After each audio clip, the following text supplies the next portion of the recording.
So this vlog is going to kind of be like my little introduction here on this channel. So my name's Dayton, I'm 26 years old. I just got married in January of this year, 2015, and I'm a filmmaker.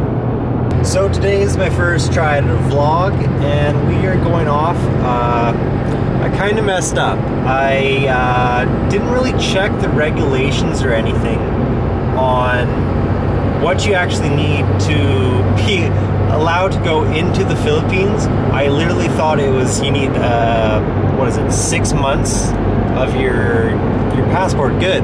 So I thought, oh, it's okay because I got 7 months. No, it's like that here for Canada. They don't check that kind of thing, but over there in the Philippines they do, and you need 6 months even after you leave left on your passport. So kind of messed up by leaving 5 days for the Philippines, so kind of in a rush, and the only way I can get this done is I have to go get my passport photos done today.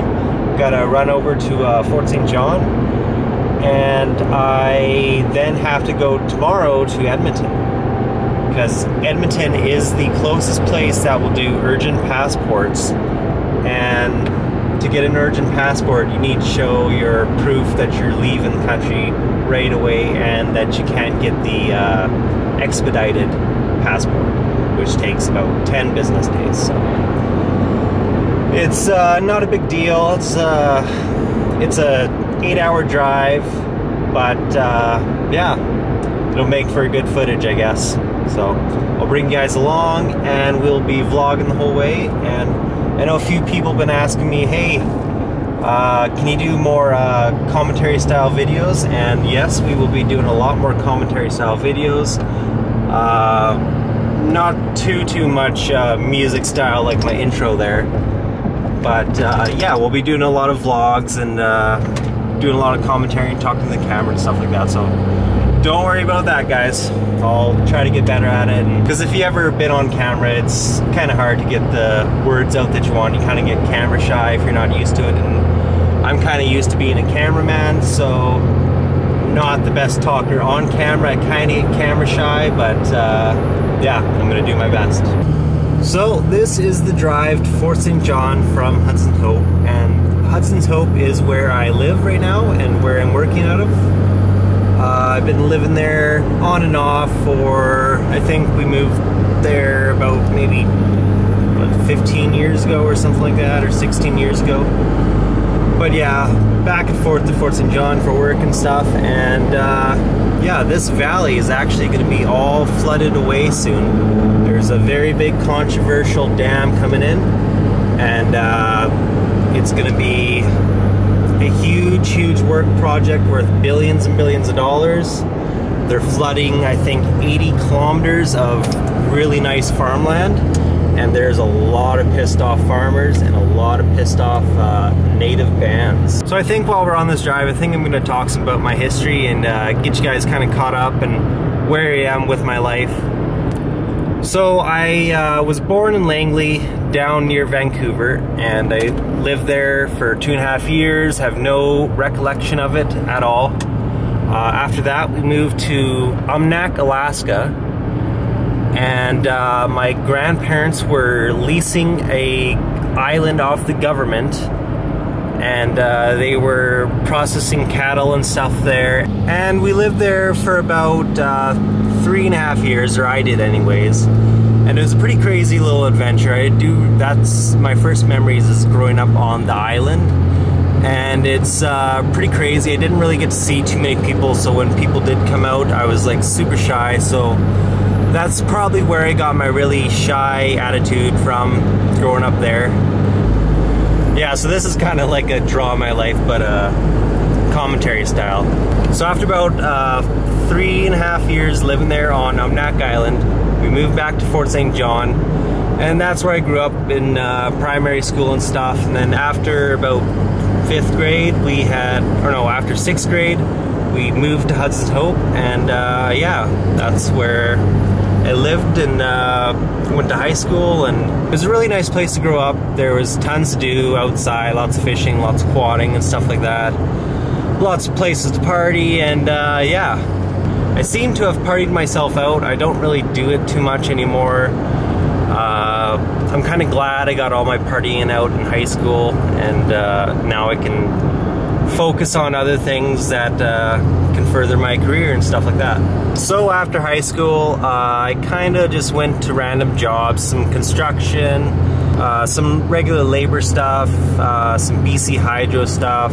And then about 3.5 years ago, or maybe 4 years ago now, I got into the oil field. And Fort St. John is a very big oil field town. It's, I'd say almost half or more, all jobs there are oil field related. And the pay is extremely good for someone who has no education about it.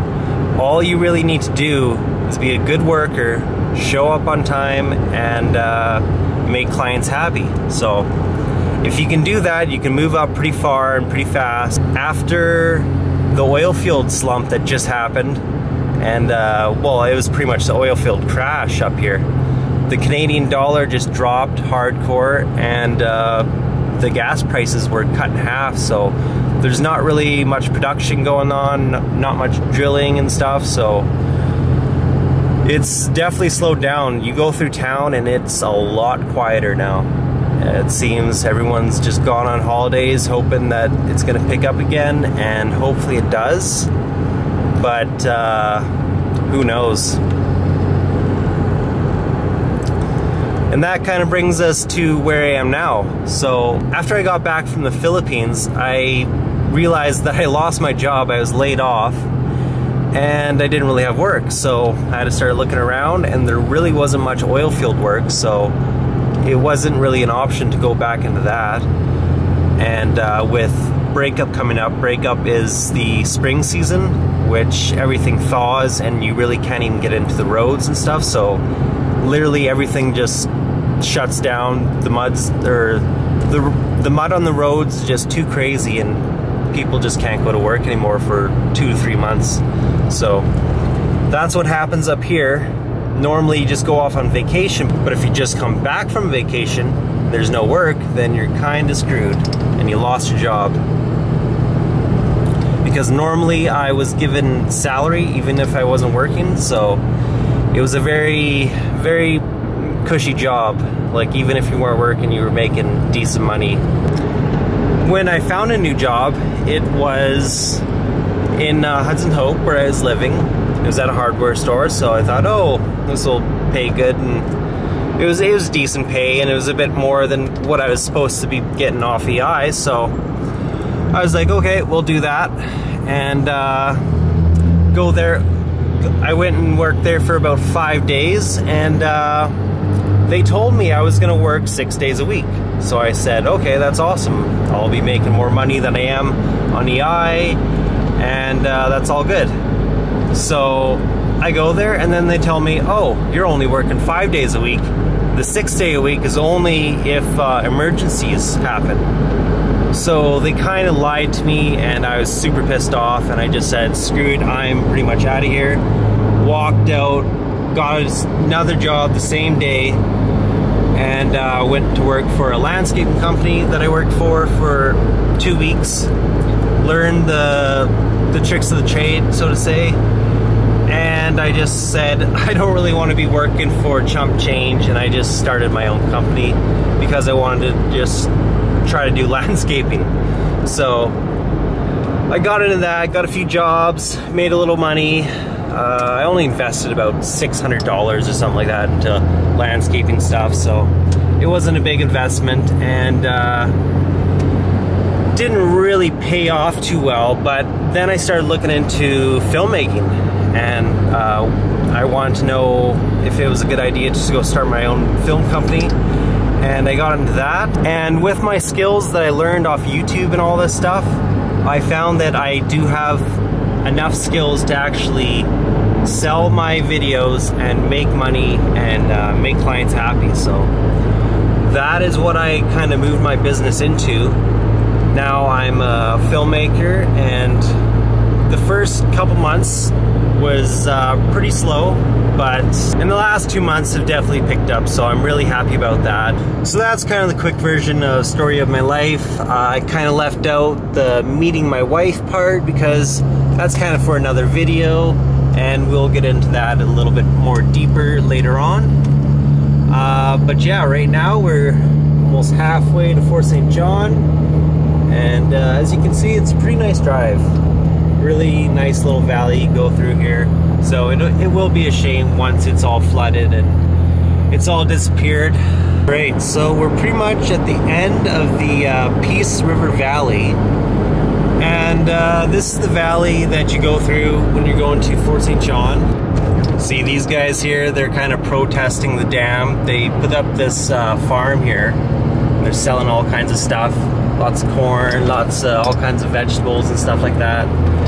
And they're showing that this is a really good farmland and really good for even food crops and stuff like that. But mostly the farming that's done here is all hay and oats, pretty much. So yeah, some more farmland, bunch of cows out there. But yeah, that is pretty much it for the Peace Valley region. Hope you guys liked this little drive and liked my little bit of Canada here.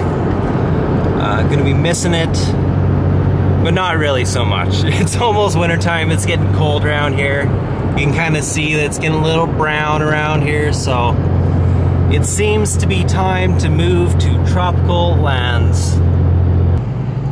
Yeah, I kind of gotta get used to more vlogging and talking to the camera and getting more comfortable with it. It seems to help when you're just talking normal to it and not trying to speak directly to the camera if you're behind it. It's a little bit easier for me anyways, I don't know. Frig my sack, boys. Look at this. We're going 30 kilometers up a freaking hill. Thanks, oil field. Love living in a town like this. Oh, look. We got a shit hauler coming up on us. He's got an outhouse. He's hauling the shit. Look at him. No, he's got to go slow too. He's got shit to deliver. Come on, boys. Yeah, yeah. That truck up there's just chooching. Look at this. We got 4 ahead, and we got 3 behind us. This is Canadian stressful driving. It's a little different than Philippine stressful driving on a motorbike or a scooter, but it'll still piss you off. Alright, we're almost in Fort St. John, and here we're going by one of our old houses that I grew up in. Did a lot of chicken hunting and a lot of skidooing around this place. And yeah, it's a fun little place growing up. As you can see, most people love their jacked up trucks here. It's a very big thing to have a jacked up truck. So this is Charlie Lake. This is kind of where I grew up when I was a kid, going to primary school. This is my old primary school right here. Over here, right next to the primary school, you can't really see it, but I might try to go up there before I leave town. It's one of the oldest historical sites in Canada. It's, I forget if it's 10,000 years old or something. Me and the guy were talking about this the other day. Right now, when you're driving through this town, you don't really see many company trucks going to work. You don't see many people going to work. It's all these people with their boats or with their campers, like that guy up there. And it seems like the whole town's on vacation almost, or half the town. So it's kind of strange. Hopefully it goes back to a boom town, but we can only wait and see. So this is Fort St. John we're coming into. It's really not the prettiest city at all. It is an industrial city. It's, I think there's about 28,000 people living here now. It's definitely grown in the last 10 years. There's always new stuff going up all the time, new buildings, new stores going up, lots of new businesses coming in. And this is a sight you rarely see here. See all these trucks all lined up in their yard? I've never really seen that before. Like this is definitely a big oil field crash that's happening right now.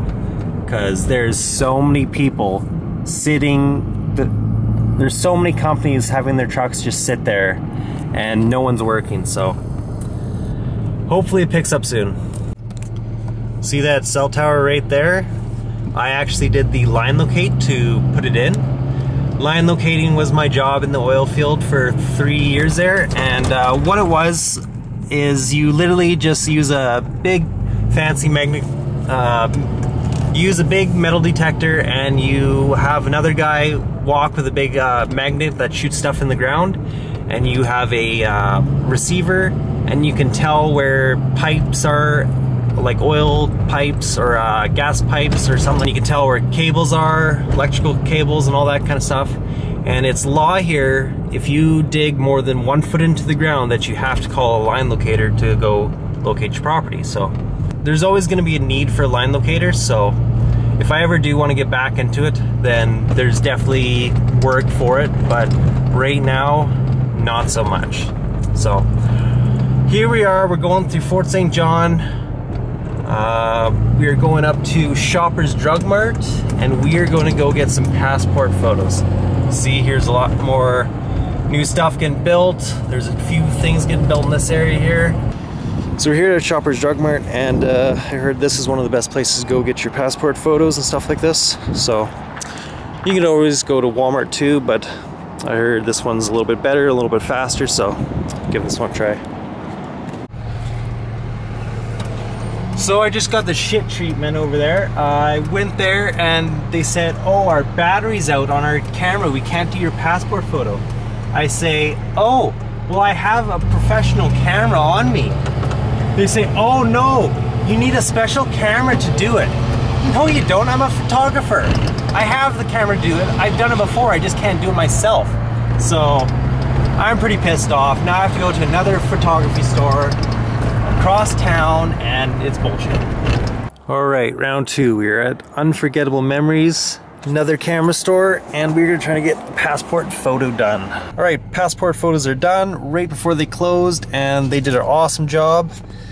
And they said the store that I went to, lots of people are having problems with them, so I do not recommend going to Shoppers Drug Mart for photos. It's, no, gong show. So those guys have lost my business, and these guys have won my business.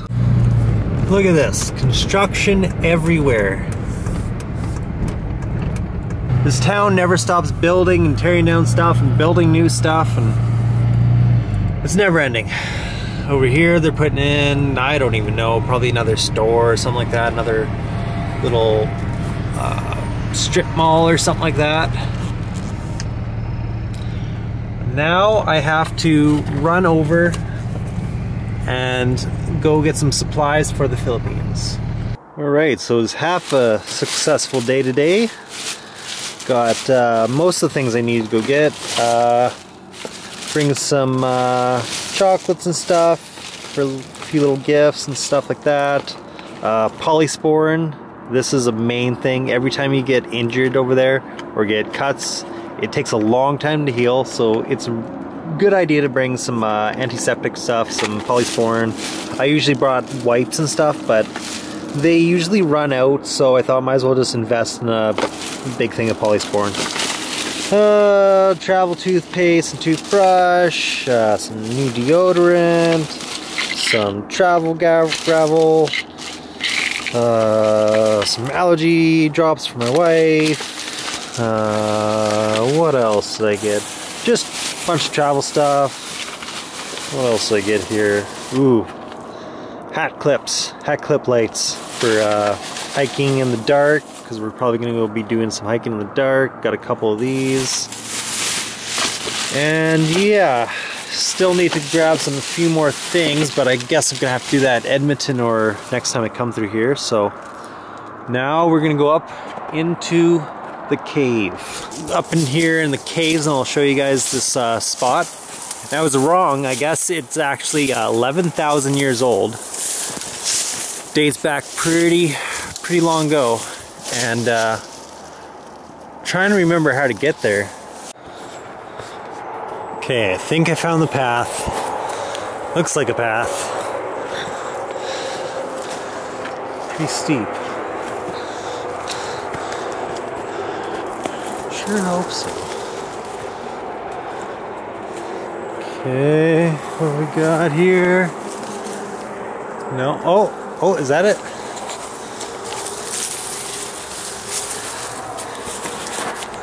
Guys, I think we might have found it. Oh, this is looking like it. It's definitely looking like it. Looks like some retard spray painted it.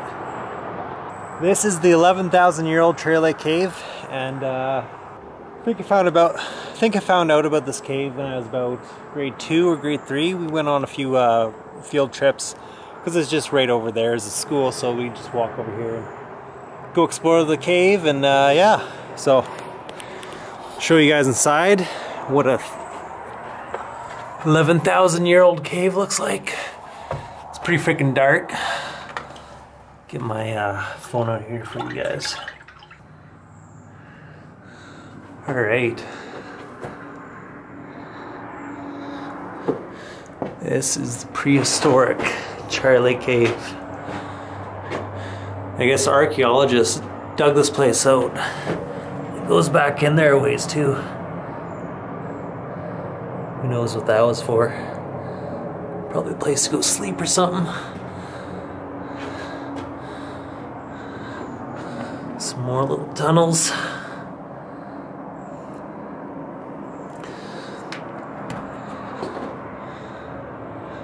And you can tell there's been lots and lots of fires in here. Just completely blacked out.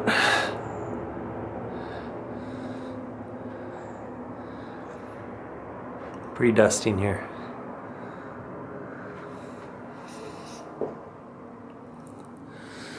Yeah, this is the Charlie Cave. Oh,